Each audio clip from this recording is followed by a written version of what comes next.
hasn't met anyone, and for our viewers who don't know you ladies yet, Charlotte Cannon, you specialize in endo tapping. I know that. Yes. Relaxation. Yes, Okay. some trauma release. Perfect. And then maximizing performance. Okay, great. And you're in Ellenboro? Correct. Ellenboro, North Carolina. And Rachel Harwell is in Cheryl's Ford? Yeah. Cheryl's Ford. And you do what all with yours? Conditioning, rehabilitation, recovery.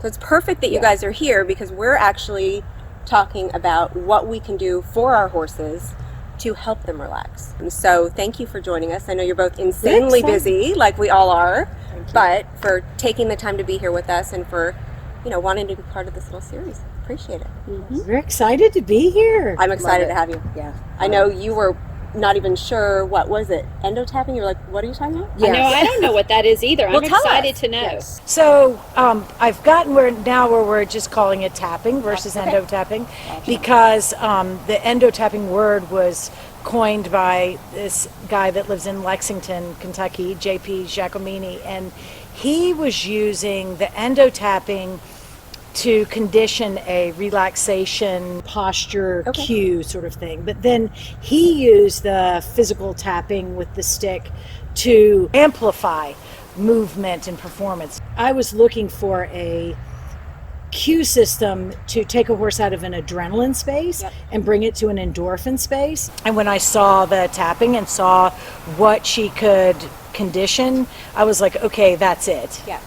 And since then, I have taken it a lot further in the relaxation side because for me, if the horses are trotting in place, it's a very bad day. We took it down so much further and then got where I was tapping on them with sound. We tap on them with touch, obviously, but visual cues. I will use energy to tap on them. So we've taken it a lot further where we can use it for just rewiring their brain as a different response to stress, so that instead of going to fear and adrenaline and cortisol, they'll go to relaxation or connection to solve that stress.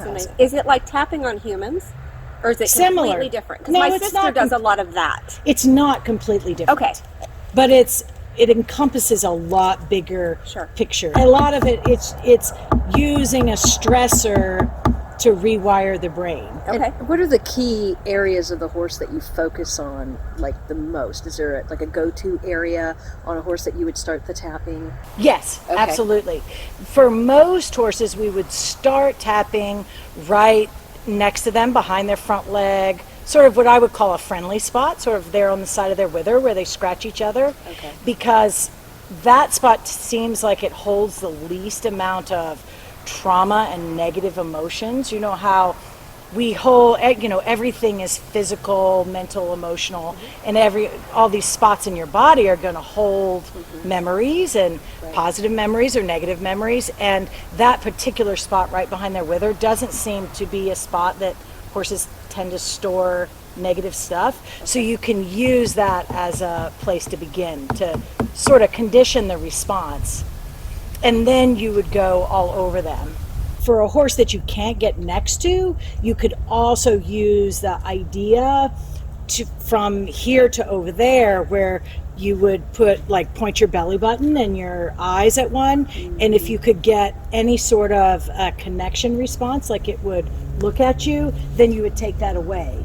Now, are you tapping the air when you do that, or you're just with your belly button, with just your energy? Just your energy. That's what I was. Yeah, I've gotten it really refined where we're starting all of it with just your energy, because so many horses have really crummy triggers. You know, they'll trigger to a stick, or they'll trigger to.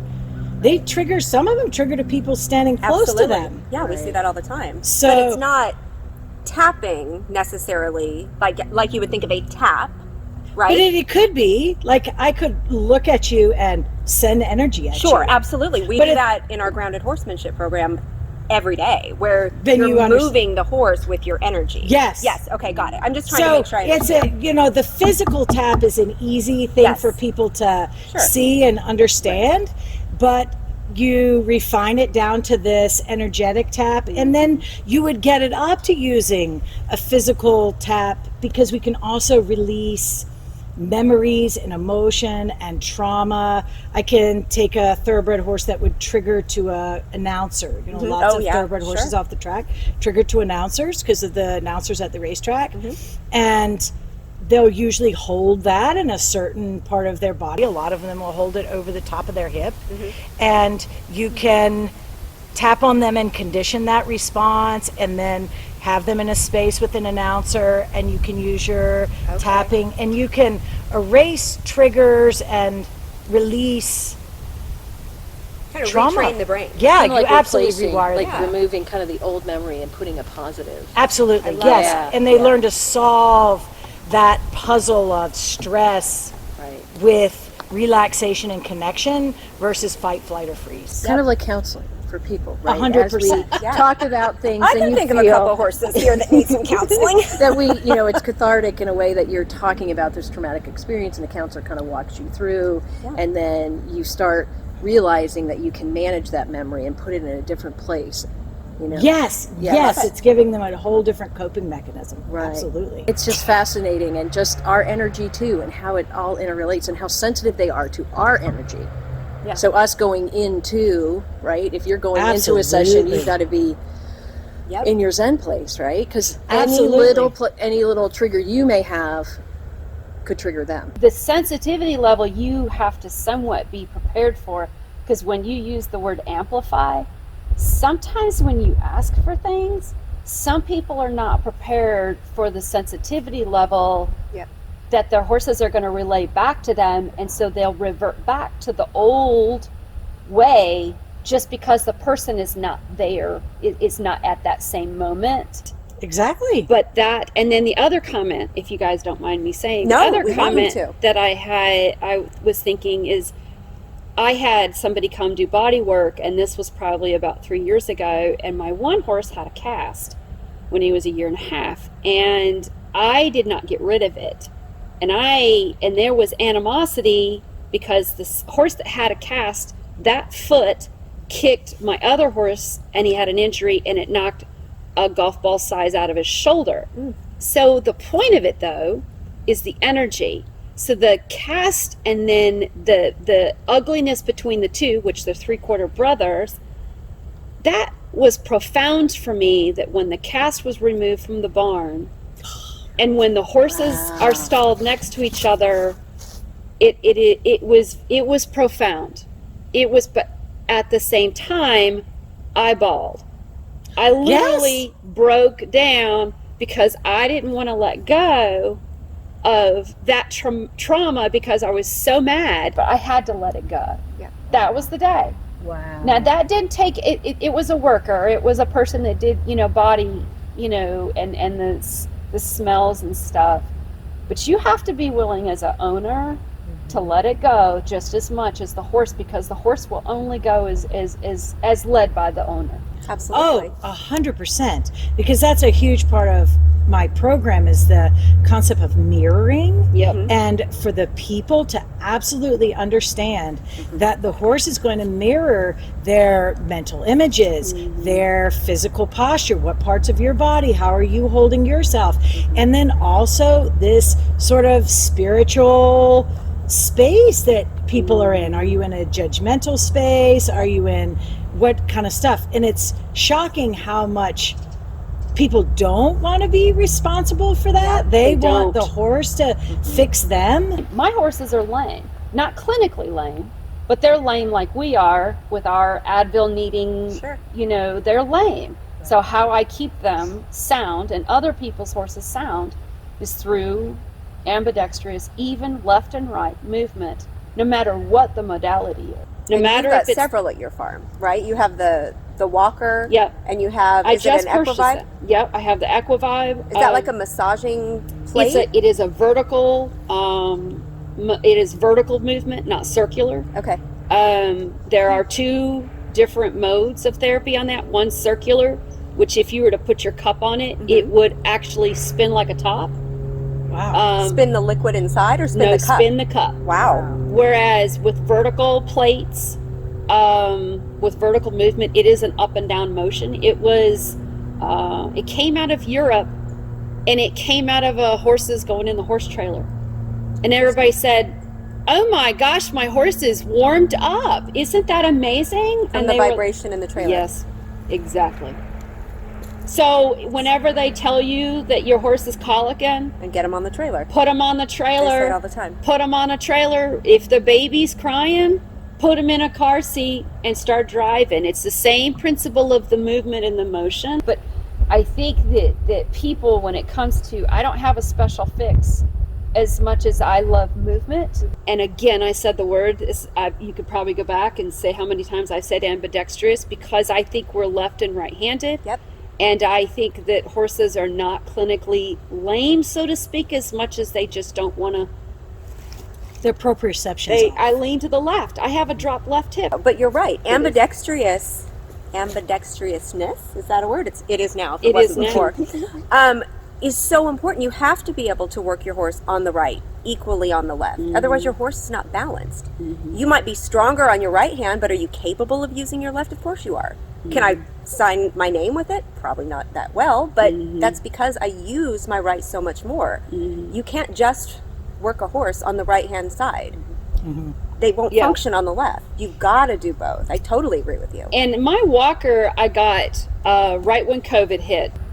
When I got on my horses after they'd been on it for 60 days, I don't know, 60 days, I was just like, I don't know what I've been doing, but I ain't been doing what I thought I had been doing. I just know, there's just no comparison. I hadn't.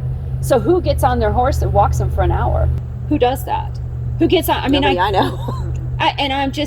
I was amazed at the top line. I was amazed at the lack of swelling in the legs. Not that I really have swell. I just was amazed at the other thing that I had come out of it was the evenness in the chiropractic adjustments. So it's movement. Yeah. It's release of the stuff that's tight, and it's movement. I'm in love with movement. That's for Absolutely. everybody. What Yeah. happens when we get older and we retire and we get sedentary? Our bodies decay, essentially, right? They stiffen up. Everybody, when you retire, don't stop moving, don't stop working. I have neighbors I have a 95 and a 93-year-old neighbor that are still pulling the trash cans down, that are still hand sawing. Can we help? How can we help you? Nope, I'm good. Well, he's 95. He sure is. And I'm going to do the same thing. We joke all the time around here. We'll probably retire the day after our funeral. Sad but true, because, we're constantly doing stuff, but we're always going to be active. I took a break from the farm when I took a corporate job with the airline in order to get this side of the farm. And ended up getting injured because I wasn't out here every day. I wasn't moving every day. I wasn't using all of my muscles. I got sedentary, and I went to do something really simple. And I pulled my entire back. It took over a year to heal. You've got to stay active. And the same thing goes happened for our to me. horses. Nobody did anything wrong. Yeah. It just happened. It just happened because you weren't as active Yep. as you used to be. And the level of injury from something so simple was astonishing to me. Yeah. And the fact that I was able to overcome it. Now, granted, we're talking, acupuncture, dry needling, massage, chiropractic, all kinds of stuff to get me there. But I'm back to, scoop and poop and moving wheelbarrows and throwing hay, and maybe not at the level I was before because I'm very careful, but that I'm able to do that again. I never thought I'd be able to do that again. But it's the movement. But you saying that about not going back to the level that you were because you have that thought in your head. Correct. Goes back to what you, when it comes to the memory. Yep. And then it comes to the ambidextrous, it is a fear. Yeah. And I got dumped by the horse that needs a whole lot of that, and he's probably the worst candidate. But anyways, I've had him for 3 years. But I know that he's going to be a stellar horse one day, and I'm very, very blessed to have him. But you have that in the back of your mind. Sure.